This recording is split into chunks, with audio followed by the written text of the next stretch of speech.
Assalamualaikum warahmatullahi wabarakatuh. Teman-teman, kembali lagi di channel YouTube saya, Khairun Imam. Gimana nih kabar kalian? Semoga kita semua selalu diberi kesehatan, kemudahan, dan juga limpahan rezeki dari Yang Maha Kuasa, teman-teman ya. Nah, di video kali ini kita akan menyaksikan beberapa tayangan yang sangat menarik dan juga sangat-sangat mengejutkan. Di mana Kanda Bahlil Lahadalia, Menteri ESDM Republik Indonesia, membeberkan sebuah fakta yang sangat-sangat tidak disenangi oleh gerombolan pembenci Pak Jokowi. Dan ini terkait dengan hubungan antara Presiden Prabowo dan juga Pak Jokowi. Dan tidak hanya itu, Kanda Bahlil juga sedikit menyentil Said Didu serta gerombolannya yang selama ini selalu berusaha ingin memutuskan hubungan antara Presiden dan juga Pak Jokowi. Waduh, ini menarik banget teman-teman.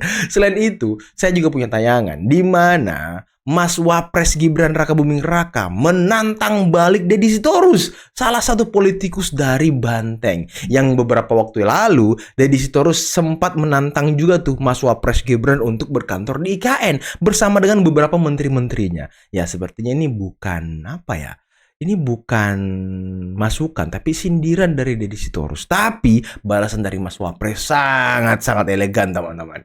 Nah, terakhir, ada video dari Letkol Teddy ataupun Pak Seskap kita, yang dimana beliau sedikit menyentil juga nih orang-orang ataupun tokoh-tokoh yang mengatakan bahwa akan ada chaos ataupun akan ada gerakan besar di Juni sampai Agustus. Nah, setahu saya yang ngomong itu ada dua, Pak JK dan juga Wakil Ketua DPD RI yang sekarang masih menjabat, namanya Tamsil Lindrung. Oke, sebelum kita mulai jangan lupa like, subscribe, dan share. Dan tanpa perlu berlama-lama lagi, mari kita mulai videonya berikut ini. Yusuf Kalla yang yakin betul bahwa ijazah Jokowi ini asli ya, tidak ada makna apapun ya. Palsu, nggak ada embosnya, nggak ada watermarknya. Udah deh, Bang David Paju nggak ngerti dah. Ya, Soal itu kan urusan versi sosmed nggak ngerti apa-apa. versi Rory yang sudah tersangka, wajar aja. Udah lah, nggak ngerti Wajar apa-apa, aja Roy nggak menyampaikan punya nggak ada punya watermark, legal standing lah. palsu, Mas Roy tahan Ya. dulu. cap yang lain. Nah, itu ya Mas Roy tenang-tenang aja. Memang saya Siapkan aja tenang. mental di persidangan, Mas. Saya memang Segala tenang. argumen Kamu Anda aja akan nanti juga akan terseret itu. akan diuji di persidangan. Oke lah. Bosnya aja udah Tentu kesel akan sama diuji Roy di Suryo ya. persidangan. Ya. Hmm. Dan Jokowi Santai akan aja, takut karena ke persidangan Pak Jokowi itu. santai. Pak Jokowi santai. Santai Karena apa? kebenaran Kelihatan banget kalau Enggak, Respon- kata, tapi kan kata Bang sudah- David, sudah David Pak, menjadi David salah tuh nggak ngerti satu- apa-apa dia. tapi kan tetap Jangan kan ngaku-ngaku. yang mewakili relawan Jokowi saat Alah, ini kan relawan Bang nggak ada- David nggak ada dan kaitannya. Bang David yakin Respon betul itu bahwa Relawan itu kecoa saja. Nggak ada hubungannya. kecoa katanya, jangan ya. begitu. Iyalah. Begitu. Jadi Ridwan itu Iyalah. adalah salah satu saksi yang Oke. Mana nggak ada menyatakan legal bahwa standing-nya? Suryo salah dan Jokowi Oke. benar. Mana Terus ada sudah saksi keluarkan laku? statement, Sebentar kan? Mas Roy, Bang David. Anda ditinggalkan Rismon karena Anda Nggak ada. salah, Respon gitu loh. biar aja.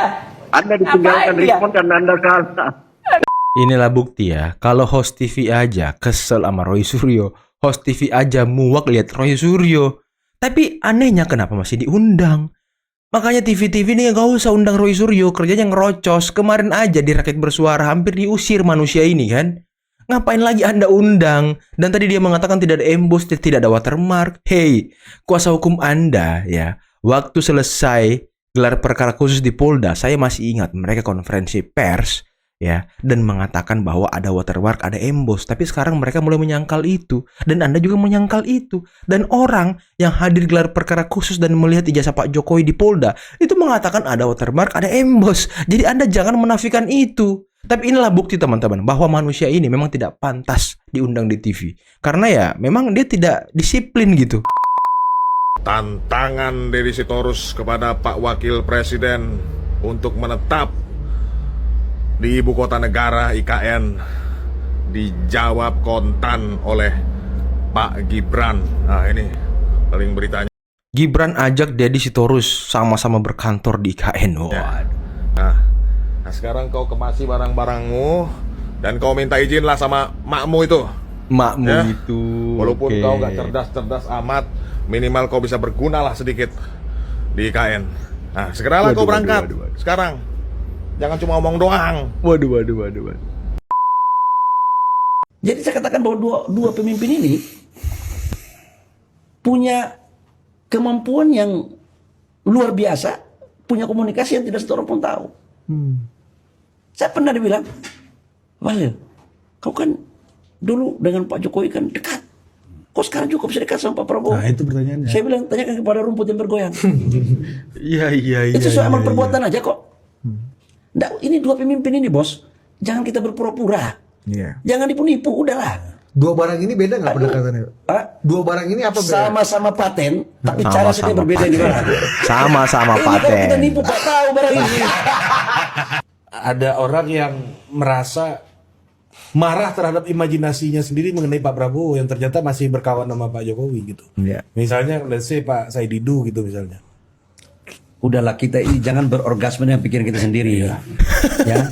Dua pemimpin bangsa ini jangan kita menganggap bahwa pikiran mereka sama dengan kita. Betul. Kita ini masih di bawah, mereka Betul. sudah di atas. Betul. Jangan merasa diri kita seolah-olah sama. Jangan kan sama, kejar aja nggak nyampe. Iya. Masa mau disamakan pemikiran mereka? Dua presiden. Satu presiden berkuasa, satu mantan presiden. 10 tahun Dua lagi. periode. Masa saya kerucuk-kerucuk ini bersamakan dengan pikiran mereka? Sorry ya. Kerucuk ya kan. Sorry ya. Kerucuk-kerucuk ya kan. Dikatain kerucuk-kerucuk sama Kanda Bahlil. Sorry ya.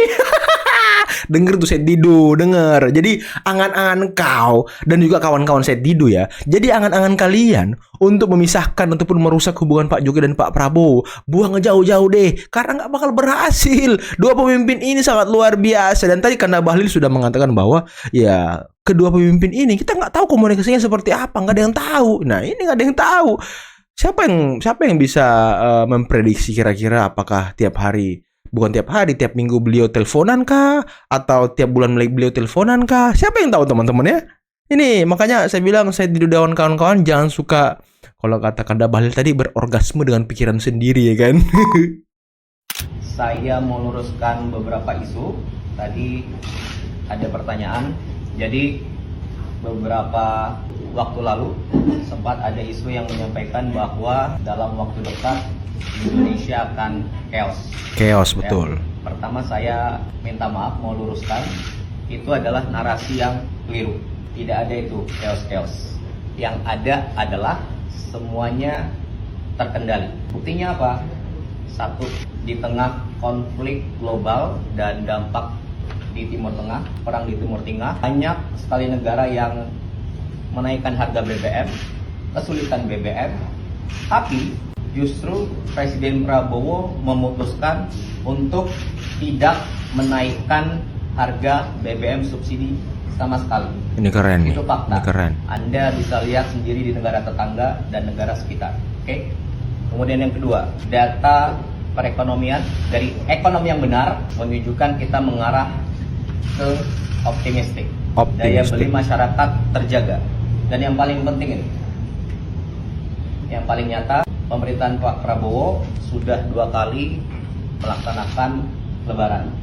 Dan faktanya, buktinya, di 2 kali itu kita alami bersama, seluruhnya stabil.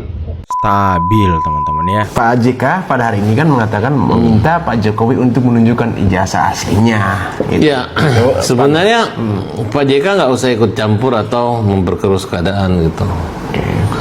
Kalau sudah digelar khusus dan dinonton oleh mereka, dilihat lagi proses acara sebagai bukti, ya kan tidak perlu lagi Pak JK mengatakan tolong liatin aja, kan tidak. Ya. Jadi kan harus butuh forum kan? Ya, forum pengadilan kan ada gitu. Oke. Kalau perlu Pak JK hadir juga di persidangan, nonton, kemudian kalau perlu jadi pengacara daripada Dokter Tipa dan Profesor juga nggak masalah. Waduh. Kalau hanya Pak Yusuf Kalla punya rasa penasaran ingin mengetahui jasa itu, silakan. Ya kan? Nah, kalau Pak Yusuf Kalla bilang lihatkan aja, itu lebih memperkeruh suasana gitu. Iya.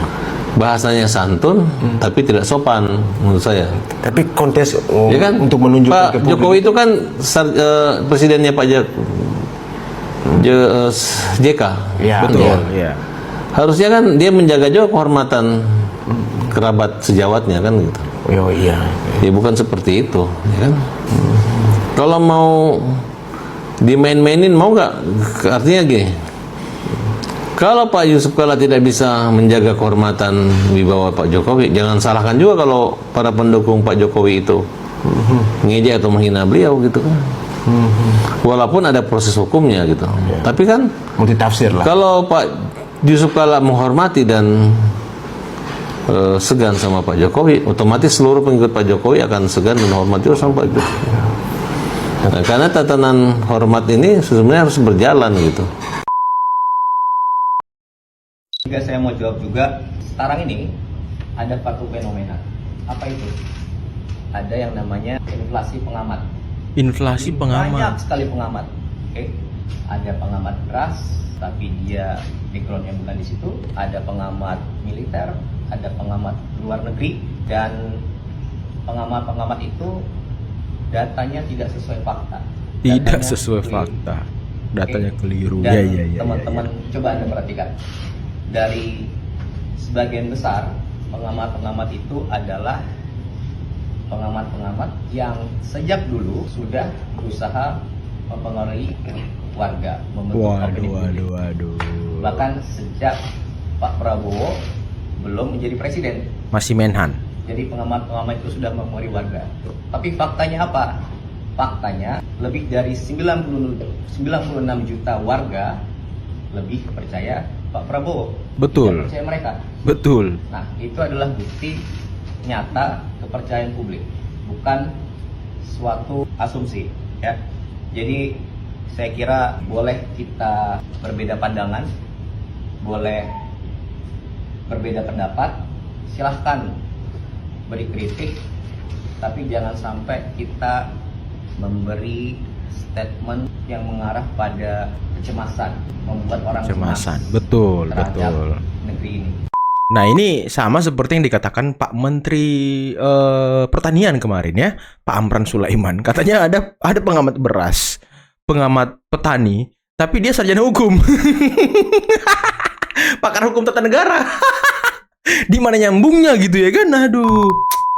Sulit emang. Dia mau makan demokrasi nih hari ini. Mau biarkan semua orang ngomong apa adanya, tapi gas nggak ada, BBM nggak ada, bahan pangan nggak ada, harga-harga sudah nggak terkendali lagi. Itu yang mereka mau ini. Itu yang mereka mau. Demokrasi itu bukan chaotic seperti yang ada dalam kepala mereka. Oke. Kalau menurut saya, mereka hari itu berpikir demokrasi itu bebas sebebas-bebasnya, boleh ngomong apa aja, termasuk ngomong kayak gitu. Padahal di atas demokrasi itu harusnya ada namanya tertib sosial. Ini kan orang sekolahan nih, kalau dia nggak ngerti tertib sosial, nggak sekolah dia nih. Bohong tuh sekolahnya tuh. Tapi kan yang berkumpul di situ kan orang-orang atau akademisi semua, itu. ya. Iya kan tahu, dengan menjalankan kan belum tentu sama. Ada orang yang tahu ini dosa, tahu dia itu dosa, tapi dia jalankan juga. Tahu dengan menjalankan itu dua hal yang berbeda. Makanya saya bilang sok paten nih orang. Sok paten kali Sok paten nih orang-orang ini gitu. Iya. Negara lagi begini situasi dunia. Pemerintah lagi berdarah-darah nih. Menahan pukulan supaya masyarakat tidak terimpact terlalu keras. Iya. Mereka teriak-teriak demokrasi. Ini kita lagi ngebangun rumah nih rame-rame ini. Ada desain rumah, proposal desain rumah yang sudah disetujui, menang. Ya. Lagi bangun kan, lagi ngaduk semen, lagi pasang besi, lagi segala macam. Ada orang yang proposalnya kemarin nggak disetujui, duduk di pinggir jalan nggak apa-apa. Nggak mau ikut ngebangun nggak apa-apa. Tapi kalau lu ngerocokin ini salah, itu salah, ubah ini, ubah itu, proposal Anda kemarin udah Semua tolak. salah ya kan? Kalau mau maju proposal Anda 5 tahun lagi gitu. Ya. Sekarang biarkan orang yang proposalnya terima, dia bangun dulu rumahnya kayak apa. Tapi minta ganti mandor, minta ganti ini, minta segala macam. Anda duduk aja baik-baik. Kalau Anda nggak mau duduk baik-baik, ikut bantu. Betul. Ya. Kebangun rumahnya, jangan ngomong ini. Itu coba dalam ke dunia nyata, orang lagi bangun rumah, semuanya sibuk, ada yang ngerecokin, kira-kira diapain tuh orang? Digebukin. Digebukin, Mbak. Ini soal sederhana ini. Iya. Kira-kira ini orang diapain tuh? Maksud Bang Nasbi di sini adalah mereka-mereka ini yang tidak kebagian kue gitu. Bukan nggak kebagian kue kebagian nggak kian itu kan. Ini adalah Kesalahan berpikir apa yang publik pahami yang menurut lu paling salah yang dialamatkan ke Pak Prabowo? Dibilang tidak demokratis. Bos, Pak Prabowo berapa kali ikut pemilu? 2004 ikut konvensi Partai Golkar kalah. Betul. Bikin partai 2008. Ya. Ikut pemilu. 2009 Gerindra masuk parlemen, Pak Prabowo maju. Waktu itu sama Bu Mega kalah. Pertanyaan gue, ketika kita kalah, apakah kita bikin huru hara? Enggak. 2014 nyalon lagi sama Pak Hatta, kalah. Apakah bikin huru hara? Enggak juga. 2019 kalah lagi. 2024 alhamdulillah terima Bisa mandat menang. dari rakyat, menang. Ya mau gue bilang dari sini semua proses itu ada proses demokrasi nggak? Ikut Proses pemilu, demokrasi. mulai dari bangun partai, ikut pemilu, kalah. Kita ikutin semua proses demokrasi. Jadi apa yang dibilang nggak demokratis gimana gitu loh? Pak Prabowo itu dituduh macam-macam kan bukan sekarang, Pak. Betul. Dari Sejak dulu. dulu. Sejak Dituduh ini, dituduh itu, dituduh pelanggar HAM lah, dituduh. Beliau fokus aja, saya mau kerja, saya mau ngabdi. Hari ini saya dapat mandat, saya mau fokus kerja. Saya ingin menyelesaikan masalah, ya kan? Ada kritik, ada masukan, ya saya terima. Ada hal-hal yang harus diperbaiki, ya evaluasi. Itu kan kita lakukan. Tapi nggak ada kok. Ibaratnya hari ini yang ngata-ngatain di penjara, ada nggak? Nggak ada. Ada media misalnya yang gimana-gimana, ada nggak ditutup? Kan nggak ada. Sekarang kan disinformasi banyak banget, Pak. Makanya gue juga aneh gitu loh ketika dibilang apa? Oh, beliau berjarak dengan teman pers, anti kritik. Ada yang bilang juga tone deaf. Oke teman-teman, itulah tadi beberapa video yang bisa kita simak, yang bisa kita saksikan pada kesempatan kali ini. Dan gimana menurut kalian tentang tantangan balik dari Mas Wapres Gibran kepada Deddy Sitorus, yang dimana beberapa waktu lalu Deddy Sitorus ini kan sempat menantang Mas Wapres Gibran bersama dengan beberapa menterinya untuk bekerja di IKN. Waduh, sekarang ditantang balik ya kan? Ya gimana gak ditantang balik? Orang dia nggak menyarankan ya kan? Dia nyinyir teman-teman, nyinyir agar Mas Gibran di sana berkantornya di IKN sama menteri-menteri yang dianggap mungkin masih sejalan dan masih menjadi bagian dari Pak Jokowi. Tapi ya balasan Mas Wapres Gibran sangat elegan teman-teman ya, sangat-sangat luar biasa. Dan ini yang kita harapkan, Wapres muda yang bisa menjawab semua isu-isu ataupun tantangan-tantangan dari kolega-kolega politiknya. Dan ini luar biasa teman-teman. Dan tadi Kanda Bahlil juga tidak kalah patennya. Kanda Bahlil menjelaskan dengan sangat luar biasa bagaimana hubungan antara Pak Prabowo dan juga Pak Jokowi, bagaimana nasib-nasib dari Said Didu dan kawan-kawan yang selama ini berharap hubungan Pak Prabowo dan Pak Jokowi itu jelek, itu rusak. Waduh. Jadi ya udahlah kawan-kawan juga ya, yang kemarin juga nih kayak Tamsil Lindrung, Wakil Ketua DPD RI, Pak JK yang ngomong katanya nanti ada chaos di Juni sampai Agustus. Udahlah, simpan dan buang jauh-jauh isu-isu ataupun narasi-narasi itu, karena tadi Pak Seskap Teddy, Pak Letkol Teddy sudah membantai itu semua dalam keadaan terkendali, tidak ada chaos, masyarakat tenang. Yang tidak tenang sekarang siapa? Ya oposisi, ya para pembenci yang tidak bisa mungkin melancarkan serangan-serangannya terhadap Pak Prabowo karena isu BBM gagal ya kan, mereka menyerang MBG gagal, mereka menyerang Koperasi Desa Merah Putih gagal, mereka menyerang soal isu beras gagal. Jadi nggak ada isu yang bisa mereka angkat, isu mengenai penyiraman juga gagal, nggak ada yang bisa mereka angkat untuk meresahkan dan juga memancing kemarahan masyarakat. Nggak ada teman-teman, nggak ada sama sekali. Jadi ya isu mengenai ataupun penerawangan mengenai akan ada chaos di Juni sampai Agustus itu nggak ada sama sekali teman-teman. Itu bullshit. Itu mungkin hanya ancaman-ancaman ataupun bentuk-bentuk pesimisme yang diarahkan kepada pemerintah, yang nantinya masyarakat bisa ikut pesimis. Tapi nyatanya nggak ada teman-teman. LPG nggak naik, BBM nggak naik, nggak ada sama sekali. Jadi mereka ini sedang frustasi gitu. Dan tadi debat David Pajung dan juga Roy Suryo ini menarik nih. Karena Roy Suryo lagi-lagi menunjukkan kopian ijazah Pak Jokowi sambil mengatakan tidak ada emboss, tidak ada watermark.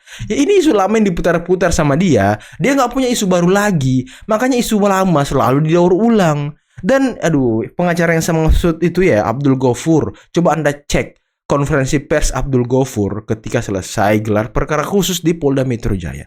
Dia itu mengatakan dia melihat emboss, dia melihat watermark. Tapi sekarang ya mereka sudah mulai menafikan itu biar tuduhannya masih berlaku. Tapi kan konyol orang-orang ini, mereka nggak sadar. Siapa ya waktu di TV juga sempat mengatakan kalau ada emboss, ada watermark. Ibu Eli juga mengatakan itu ada embos, ada watermark. Cuma ya sekarang isunya didaur ulang terus. Dan tadi kita bisa lihat host TV aja kesel sama Roy Suryo, males lihat Roy Suryo karena ya orang ini memang tidak pantas gitu hadir di TV karena tidak memberikan kesempatan orang ataupun lawan bicaranya untuk ya menyampaikan pendapatnya, menyampaikan pandangannya. Dan semua dianggap tidak ada legal standing, semua dianggap tidak becus, tidak ada keahlian. Ya Anda keahlian Anda apa? Keahlian get kontak? Anda pun nggak ada keahlian kalau saya lihat ya. Nggak ada keahlian sama sekali. Anda itu cuma bisa omon-omon dan meyakinkan orang dengan omon-omon Anda. Itu keahlian Anda. Oke lah teman-teman, agak kesel dikit ya kan. Mungkin cukup sekian dulu video kali ini. Jangan lupa like, subscribe, dan share videonya. Akhir kata, billahi taufiq wal hidayah. Assalamualaikum warahmatullahi wabarakatuh. Bye-bye.